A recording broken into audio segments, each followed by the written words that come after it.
Wow, buongiorno. Mi chiamo Alan, vengo dalla Repubblica Europa del Scozia.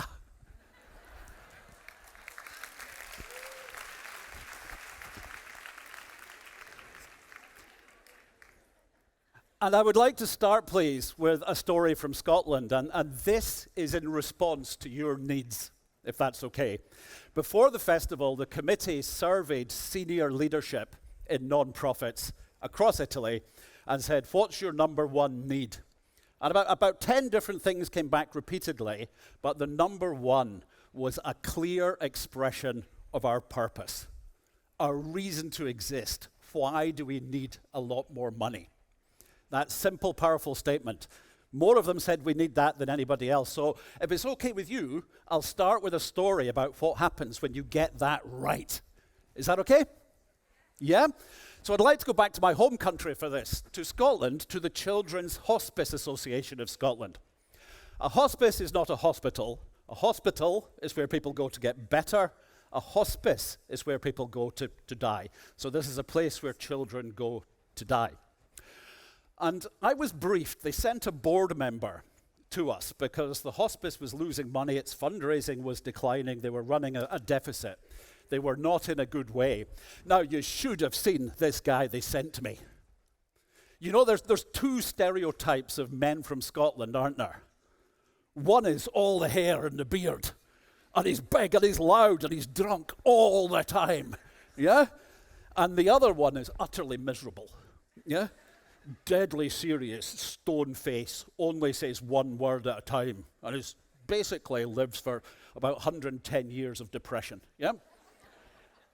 Well, the guy they sent to me was the second type, yeah? He was down on this, and he said, I don't know why I've even bothered come to see you about fundraising, it's impossible. I was like, nice to meet you as well, yeah? And I said, what do you mean it's impossible? And he said, it's the millennials. I said, what? Remember, this was 10 years ago. He said, it's millennials. They don't care about children. And I was like, who told you that? And he said, our advertising agency, we've been fundraising off millennials and the income's not coming in.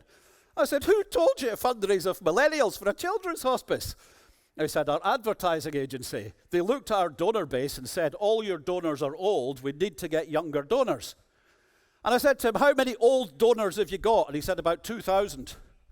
I said, okay, how about you get the other 1 million old people, and then we'll worry about trying to get younger donors. And he went, oh, never thought of that. And I went, right, think of that. And then he says, is there a strategy for getting young people to give to a hospice? And I said, there's one that never fails. Wait till they're old and ask them for money, okay? That's what works for a hospice. And he was blaming them. Millennials don't give this. It was a disaster. He was miserable. So anyway, we kind of got into it. And I was explaining to him, you know, you need this purpose. You need to know the reason. People won't just give because you're there. You need that big why. And so I was saying to him, I was taking him through the evidence. I said, you need to start with a simple, big, emotional truth. All fundraising growth starts with a simple, huge, emotional truth. And then he said, the most remarkable thing I've heard in my career. He said, well, that's where it falls down. You see, there's nothing very emotional about what we do. And I was like looking at Children's Hospice Association. I said to him, are children emotional? And he said, well, yeah, if you've got some in the family. I was like, well, that's everybody then. Yeah? And I said, hospice, dying children. Are dying children emotional? And he said, well, I'll see where you're going with this. And I said, Scotland, is Scotland emotional? And he said, well, yes, but only to Scottish people. And I said, where are we fundraising? Kazakhstan? Yeah? So we've got Scotland's dying children. I can't think of anything more emotional than that. I said, why do you think it's not emotional? He says, well, when you drill down into what we do, it's just medical science and social science. I said, how about we don't drill down? How about let's just not explain the complexity? Let's get it as simple as we possibly can. So we got to Scotland's dying children, about as emotional and simple as it can possibly get. The clue is in the name. ladies and gentlemen, the clue is often in the name. Okay? But the clue is in the name. So then said, let's look at your communications and see how well you're using this. So we looked at this. Oh my goodness! They've taken out children and hospice and Scotland and called it Chaz, so they can have a hashtag. Hashtag do it for Chaz. Do what for Chaz? Why in the name of all that is good for Chaz? But at least we've got a hashtag because that's what we're meant to have. Look at the main picture. Not a child, not a brother, sister, mother, father, not a doctor, not a nurse, not even a hospice. It's a slightly older woman with a broom, okay? I said to him, they call them witches where I come from, do you know? Yeah? It's as bad as it can possibly get. So I remember saying to him, the reason that the money's not coming in for the hospice is not that people don't care about children, it's that you're dreadful at fundraising. You've got people who don't know about fundraising, leading a management team that don't know about fundraising and being advised by an agency that's never done any fundraising. That's your problem. That's why you've got huge awareness and why you've got no money. So he said, by now he was convinced, yeah? So where does it start? So those of you that are looking for that very powerful fundraising message, there's only one question you need to answer. What problem are we trying to solve? That sounds simple, doesn't it? Simple is not the same as easy. I'm very, very sorry. Because we said that to this gentleman, what problem are we trying to solve? And he said, oh, at least this will be easy. So I was a bit sarcastic. I said, how much money do I need to give you to save the life of one child? And he went, oh, we can't do that. The child is still going to die, never mind how much money you sent us. And that's when it got difficult. So it actually took 1.5 days to figure out what problem the children's hospices across Scotland were trying to solve. And this is the problem. For every one of Scotland's most unfortunate families, the final breath of their dying child should be as precious and memorable as the first. Because the uncomfortable truth is that every family remembers the first breath of their child, but only the most unfortunate family also remember the last breath of their child. And if in that moment, when your child takes its final breath and you are holding your child, if in that moment you know that your child had the best life possible, even though it was short, that they had friends, that they had fun, they had the best toys, they had a stimulating place to live, they learned what they could, they played, they had the best medical care, the best doctors, the best nurses. If they packed as much joy as possible into that life, and if in that final breath your child knows that they are loved deeply now and forever, then the hospice has done its job.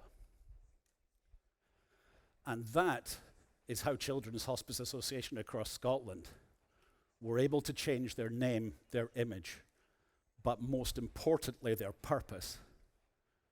To children's hospices across Scotland, keep the joy alive. Because that is what your gift of £10 or £1 million will achieve. And the problem for fundraising is a longer version. Keep the joy alive, even in the face of death. Because that's the problem you're trying to solve. How do you do that? The staff at the hospice objected to two words: death and joy. They were too emotional. So they interviewed the families who had children who had died in the hospices, and guess which two words they said were absolutely fundamental? Death was their truth, and joy is what they got from the hospice. So it stayed. And from that simple point, once you have that powerful, emotional, big, precise reason to exist and fundraise, fundraising communications all derive from that, and they're very simple: problem and solution. We only had our baby boy for 4 weeks, but for those 4 weeks, we were a family. The last days of Rob's life will stay with Morag for the rest of hers. Her final weeks will stay with us forever. Simon won't live to see his teens, so he's playing up front for Scotland today.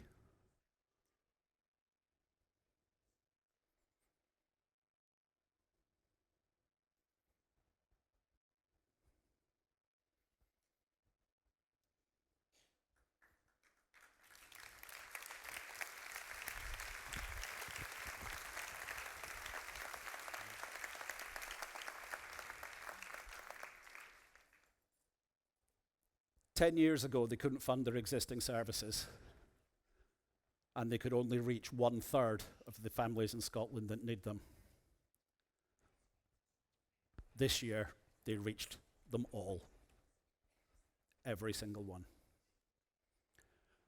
And that was driven by a director of fundraising who had the courage to work in the emotional space, the courage to be criticized for making things simple, and the courage not to compromise on investment or messaging. And that's the critical output from the Great Fundraising Project.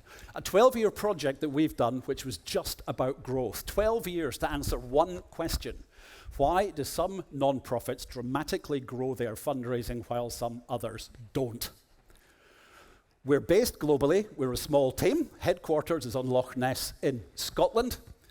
And we studied organizations called the Great Fundraising Organizations, which fulfill 4 criteria: large-scale growth, sustainable growth, mission-driven growth, and the donor grows as well. Okay? The way we studied it was 5 different rounds of academic research, which we independently commissioned. We then carried out action research on 400 organizations across 35 different countries. We've done deep dive on 125 successful case study organizations, and then we waited 5 years for the results before we published the outcome of the study. And the good news is that the behavior of the non-profits that succeed is the same in every country, for every cause, independent of the economy and independent of the size of the organization. There are certain key behaviors they all do everywhere. You will be aware there's a book if any of you want the detail, but I'm going to quickly background and major on this big external idea, the purpose. Yeah? Okay. I'm tempted to do a little joke about emotion just now. Would that be okay? Yeah? So I had to give a speech like this in Romania, and I talked about the primacy of emotion, how that emotional point is so key. And someone in the audience, remember this is in Romania, stood up and objected. She said, "You've given me an example from Scotland, an example for Finland." She said, "I think you will find that people in Romania are less emotional than people from Finland." That didn't make any sense to me, yeah? Because my experience from working in the Mediterranean region, well, my experience is that the emotions of all human beings all over the world are exactly the same, but the way we display them is a bit different, yeah? And I was wondering, where was Italy on that scale? Well, I've spent the last week on a driving holiday around Italy with my family, and I can confidently say after that scientific experiment that Italy is the place where people express their emotions more than any place I've ever been on planet Earth. Yes? Without a shadow of a doubt. So, onto this. 2 businesses, 1 mission. This is the prime insight from the research. So there is a thing called non-profit narcissism, which is where people who don't know about fundraising think your organization is great, therefore people should just give you money. Yep. So we have to tell people how great we are.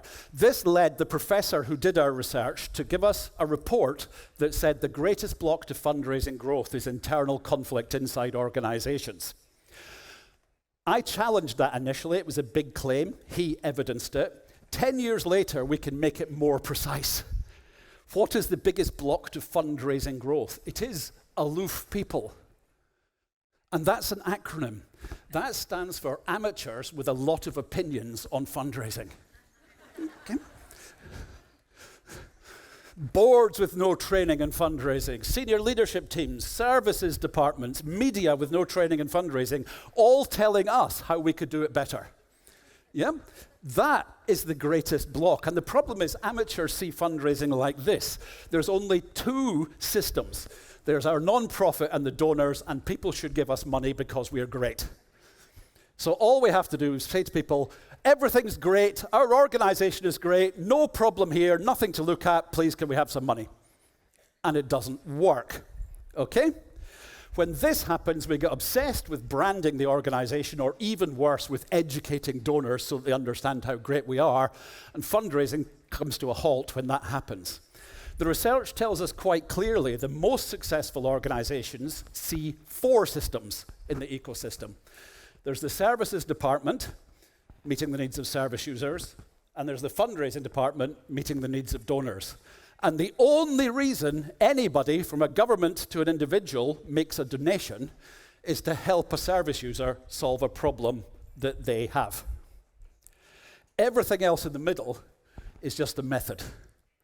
The only reason for giving is a donor helping a service user solve a problem. And the evidence is conclusive. When leadership understands this, fundraising always grows. But when the whole organization understands it, fundraising booms every single time.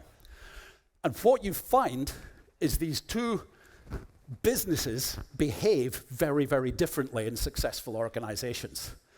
Here's the key insight: they're not integrated. They are different types of businesses. They require a lot of respect and a lot of communication, but they're a long way from being the same. The services business is there to meet the need of service users, and the fundraising division is there to meet the needs of donors. And the needs of donors are not the same as the needs of service users, even if they are the same person. And that's critical. The greatest fundraising organizations don't argue about which is most important. They are just the best at both. The best at curing cancer, the best at meeting the needs of donors. And critically, without interference, integration, or compromise. So when it comes to external communications, in order to get more people to use your services, you need to enhance your organization's reputation. And this is where the amateurs fall down, because they think that donors also give because of an organization's reputation. They don't. Donors give because of an organization's purpose. So to make it very, very simple, you have two businesses with one mission that are not only different types of businesses, but they're selling completely different products. One business is selling the solution your organization provides. The other one is selling a problem that donors can solve. Try integrating two different messages where one is selling a solution and one is selling a problem. What you end up with is something that means nothing. Empowering people and transforming lives, or make a difference. Something vague and abstract. You need to stand out. You need your version of keep the joy alive, even in the face of death. We could track this by doing regression analysis on data back over, for some organizations, as long as 20, 30, 40, 50 years. And we found that none of the great fundraising organizations grew their income in a straight line. There was always a graph like this, with surges and flat lines and surges and little bits falling back. And then we could go into the data and clearly identify how a moment of flatlined income turns into a period of growth, which is really what we all want to know, isn't it? Yeah?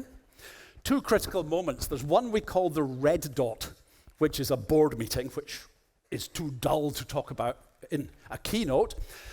But that was triggered by what we call a blue dot, which is way in the future, and that is this big external emotional idea that is the trigger for everything else. The correct big external emotional idea lines up the organization. All staff and all departments get emotionally aligned behind it, the conflict goes out and fundraising can start to go very, very fast. The belief in the idea also matches up with long-term thinking when it comes to financials, which unlocks the investment. And I'll talk now about how it also unlocks communications. So that blue dot is the big external idea which brings simplicity plus emotion, which gives the whole organization focus, alignment, and energy. And that is the starting point of all fundraising growth. Simple, but not easy. Once we had identified this, it then makes sense to go back and say, what makes a good blue dot moment? What makes a good, big, external, emotional idea? Okay? So that's what we're going to run through now.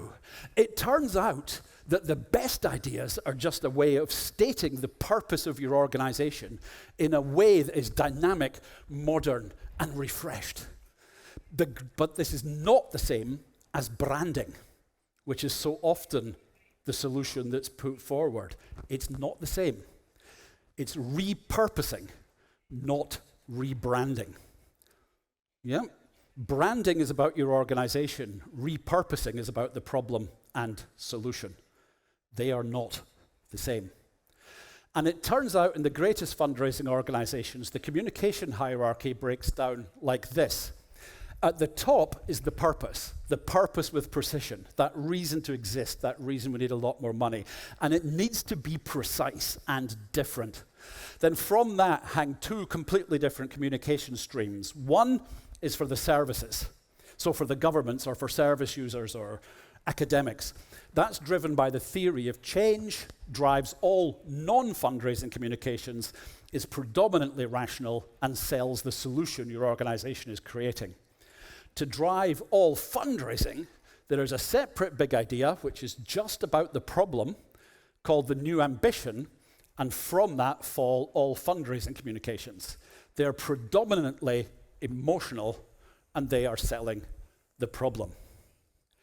The trick is to send one set of communications to one market, a different set of communications to the other market, and don't try and integrate them into one. That does not drive growth. Separate question, what happens if somebody sees both of them? We've researched that. Turns out they don't notice and they don't care. It's that simple. So this big idea, the purpose with precision, needs to deliver the organization two things. One is internal alignment, and second, and this is critical, differentiation in the marketplace. What makes our non-profit different, which can be made even simpler by saying, what problem in the world can only we solve? If you can answer that question. Now, if you are a very specialist non-profit, say you are the only hospital in a neighborhood, or if you're a very specific disease like prostate cancer, it's probably just that. But if you are an international NGO, where many of you are trying to solve the same kind of problems, poverty, injustice, then you're going to work a lot harder to have to differentiate.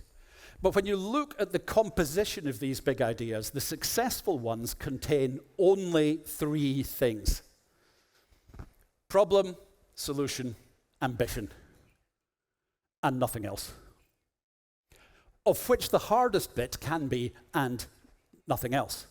So once we've identified this, we sent it back to the academics and said, how do we create this powerful purpose with precision?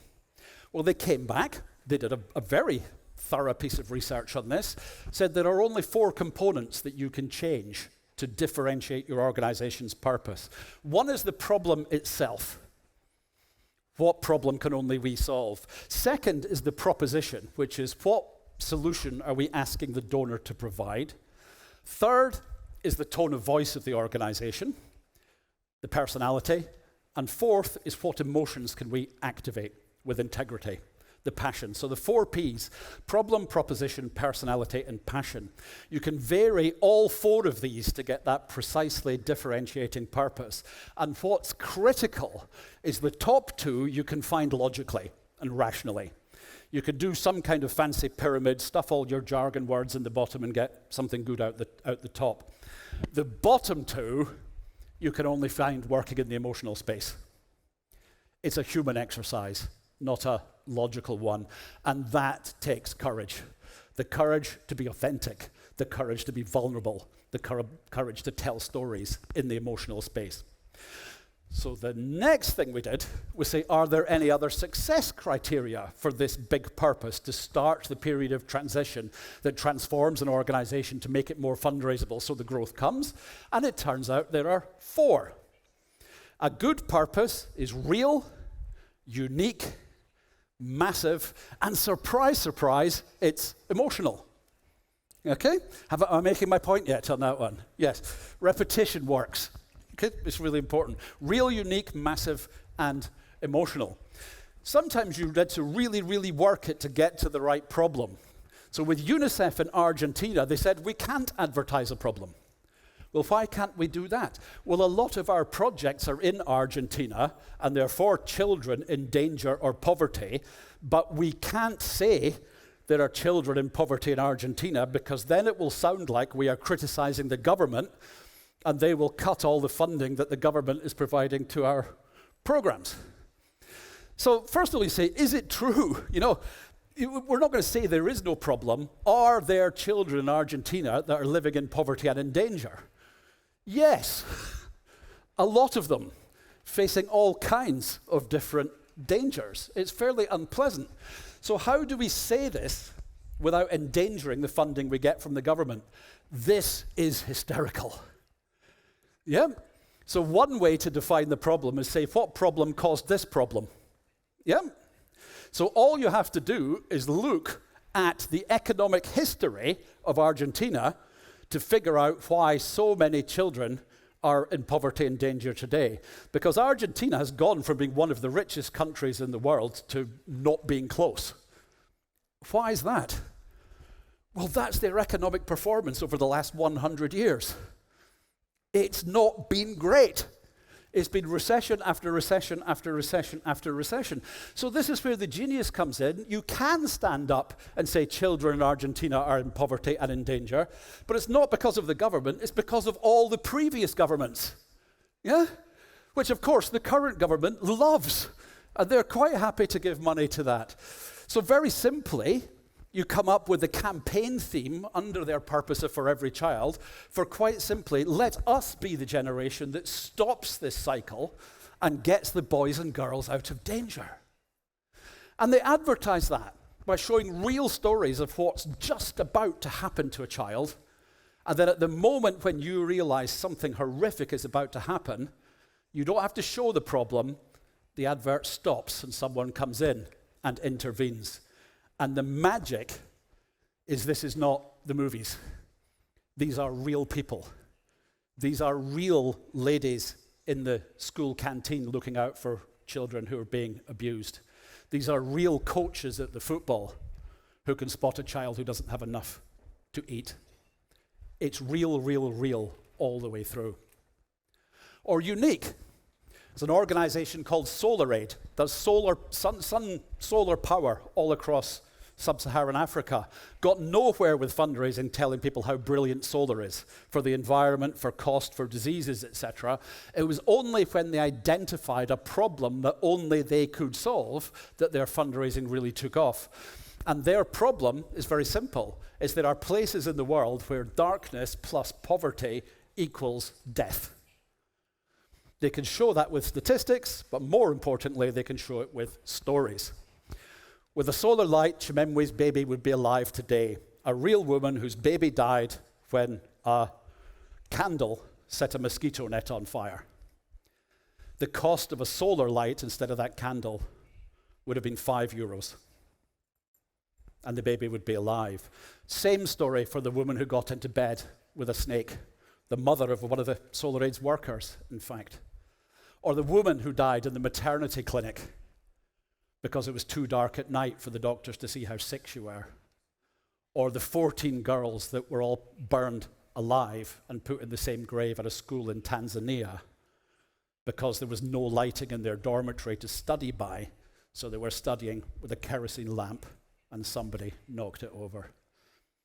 250 euros, and the entire school could have been fitted with safe solar lighting. Identify the problem, work hard, and the money comes.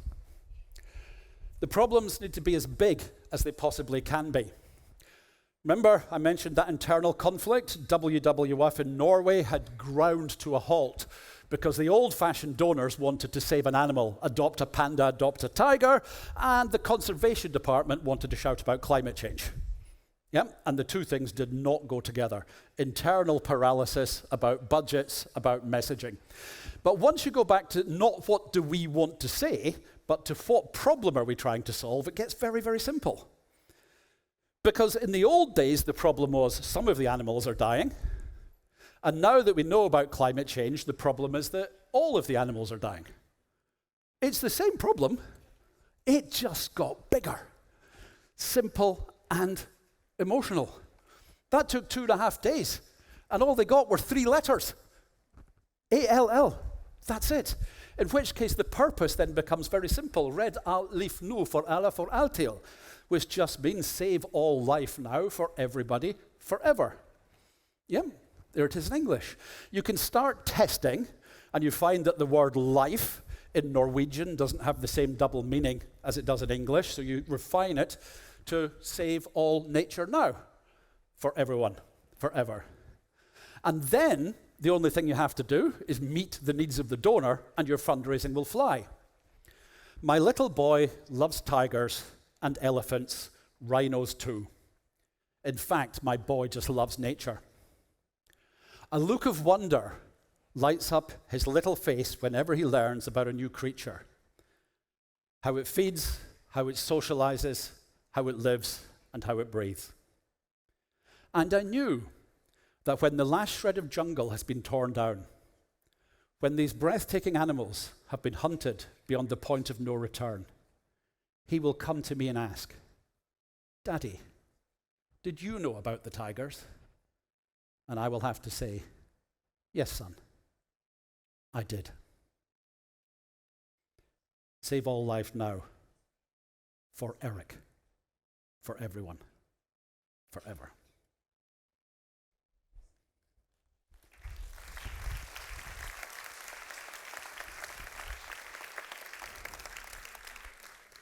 And I think I have mentioned emotion about 50 times already, so you'll forgive me.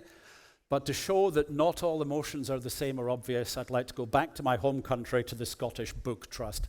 We are rubbish as a country at most things. We're rubbish at football. Yeah. We're even rubbish at rugby compared to even Italy. Yeah. How did that happen? Yeah. We're rubbish at living very long. Yeah. But we're good at reading. We're really, really good at reading, and it's mainly because of this, the Scottish Book Trust. They identified that they only raise money from book lovers, nobody else. So the emotion is all about the books. Their purpose, or the problem they're trying to solve, is very, very simple. The access to, the quality of, the appetite for books is dwindling, and that's bad. Save the books. Okay?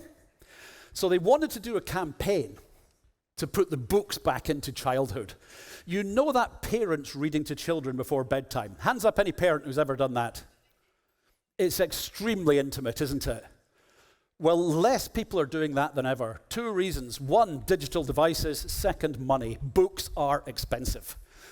So they want to solve the problem in Scotland of parents, mothers and fathers, who are very poor, not being able to afford books. So they want to run an appeal. Yeah, for the poorest people in Scotland. And they have the insight, well, lots of the charities would say, please feel sorry for the poor mother or for the poor kid. But actually, that's not what our donors care about. They care about the books. The loss, what is missing, is that experience of falling in love with stories and reading as a child. So the emotion is not about the mother and the child. The emotion is about the book. So I don't know how many of these books have been translated into Italian, but this is how you communicate this problem. "I think we've been left on the shelf," said Pooh. The tiger who didn't come in In Olivia's house, the tiger didn't come to tea. He wasn't invited. And the moment Eve and I made a donation to Noah, there really is no such thing as a Gruffalo. And thankfully for the Scottish Book Trust, Julia Donaldson, who writes the Gruffalo, lives in Scotland and is a member of the Scottish Book Trust. So she gave them all the artwork free. They bought 400,000 books in year one, and they gave them away through the food banks. So if someone had to go to a food bank to get the food for Christmas for their children, they said, would you like a pile of books as their presents as well? Problem solved.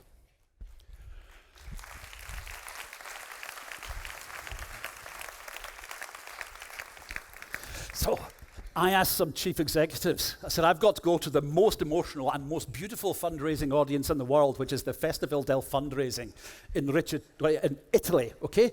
Can you give me some truth bombs from around the world that I can pass on to this audience? So here they are. From Nyasha Njela in South Africa, culture comes from leadership.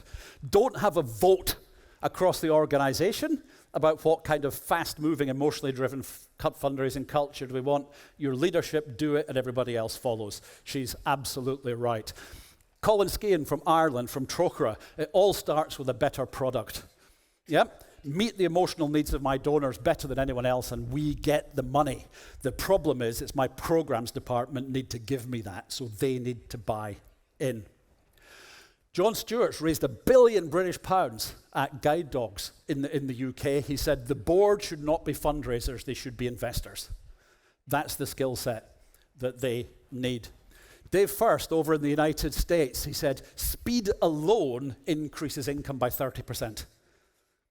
Yep. Our programs department need a big bureaucracy because if they make a mistake, they kill people. We don't generally kill people in fundraising. Get rid of the bureaucracy in our department, let us move quickly, and then 30% more money comes in. Scott Chapman in Australia, one of the most effective ever. People that show up. Fundraising is a human game. We don't need everyone in the office 5 days a week, but working at home 5 days a week does not make a fundraiser. It's a human business. People need to get together regularly.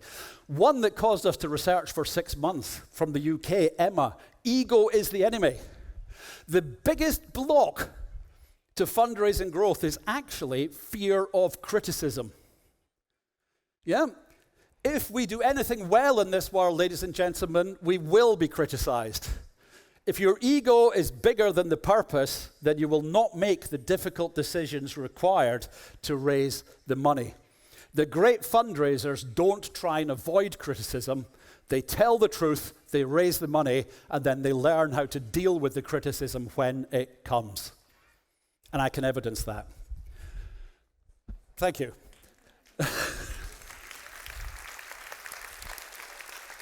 There we go. Valerio said that was about the most important thing I could say. So there you go, it's done, and it's absolutely true. Henk Willem in the Netherlands, boy is it hard work to stand out in a crowded market like Holland, but if you work it over time, it works. Jane George at RNLI Lifeboats in the UK, in my view, the best fundraising organization in the world, although please feel free to challenge me on this. She is one of the most effective fundraisers I've ever had the privilege to know. And she says, just make it very simple. And I asked her for an example. She said, if you have to look up your strategy, it's too long. You need to remember it. And someone in my team says, so Jane, what's your fundraising strategy? She says, recruit 1 million donors, treat them all really well, and ask them all for a legacy. That's it. If your job is not doing one of those 3 things, stop it. Yep. And that's our strategy. And the organization has a strategy now. Build boats, save lives, raise money. It's fantastic. And do you remember Chaz at the beginning, Children's Hospices Across Scotland? Here's the guy that created that. Ian, he's blind. He's never seen any of his award-winning campaigns, and he's won 9 of them. He's quite a remarkable person. It has to all be about leadership. And he said, what we got when we came out with this new purpose, keep the joy alive even in the face of death, was about 90% of people went, wow, I'm going to work really hard to achieve that. And about 10% of people said, oh, we don't like it. And they wanted us to go back to the beginning again. He said, so I came up with a new acronym for those people. He said, this is our purpose. It's no longer negotiable. You have two choices, FI or FO. FI means fit in. FO is the alternative. Okay? Simple as that. And here's one from some overweight bloke from Scotland. When the CEO understands fundraising, it grows every single time. Yep. Simple as that. And Rasmus from Bournesbeek in Denmark, perhaps the most logical man I've ever worked with, said, the thing I learned most was the primacy of emotion in driving human behavior. That's what brings the money in. So this brings us to the truth, to the thing you really, really, really need courage in. Now, fundraising, the profit is driven in the detail. It's in the data. It's in the strategies. It's in the skills in the team. They're all really, really, really, really, really important. But sitting on top of all this is having the best product to sell in the first place. Because no matter how good we are at selling it, if the product's rubbish, you're not going to sell as much as you are if the product is good. And the core product for any organization is the emotional need of a human being to solve a problem. Here's the difficult bit. Emotions can be uncomfortable until you act on them. I must have seen 100 organizations where you get a powerful purpose and someone says, I'm not comfortable with that, as if that's an objection. Do you know what we enjoy saying now? Does that make you uncomfortable? Does that truth make it difficult to sit there? And they go, yes. And I say, great, that's the point. Because it's a truth. And we want you to do something about it. Emotional excellence means stories. Authentic, raw stories that are nothing but the truth well told. This allowed Make-A-Wish in Canada to become brave. Make-A-Wish was an organization that was not allowed to talk about a problem it was solving. And its income was hammered across the world because of this. It was first broken by Hanneke in the Netherlands, who decided to break the rules. Income went up more than 1,000%. And that got the attention of international, and it was taken forward by Canada. They identified that granting a wish to a child is a nice thing, but the benefit is actually the period of time they spend looking forward to going to Disneyland or riding in a balloon or meeting a TV star. Because having something to look forward to makes their mental health better. Their mental health being better makes the mental health of the whole family better. It makes the mental health of all their friends better. And it turns out it also makes the mental health of the doctors and the nurses better. And it turns out, and they can prove this through data, that the mental health being better actually makes the illness better. Averaged out across 5,000 doctors. So they are now able to say, you should pay for a child to have a wish, because not all medicine comes in a bottle. The wishes themselves are medicine.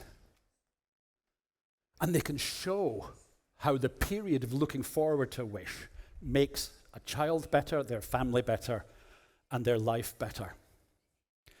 James' final wish was to see some vehicles. He loved cars and bikes, diggers and trucks, and particularly emergency vehicles. But what could be done for James? He was in and out of consciousness, having fitful dreams of these vehicles rather than going anywhere near them. When the medical team realized that James only had days left, they knew there was no time to wait. They had to make his wish, his dream, come true. And what a day. A day like no other. It seemed like everyone answered the call to bring happiness to a little boy, one of their own. And boy, were they there. 1,500 of them, honking and waving. Excavators, Lamborghinis, Porsches, Triumphs. Covered in streamers, balloons and signs. James, we're coming. They came to put a smile on a little boy's face for the final time. For his family to see him happy. for them to know they were not alone and to say goodbye. James died just hours after that parade, but the effort of the town had made his dream come true, leaving memories that would last a lifetime.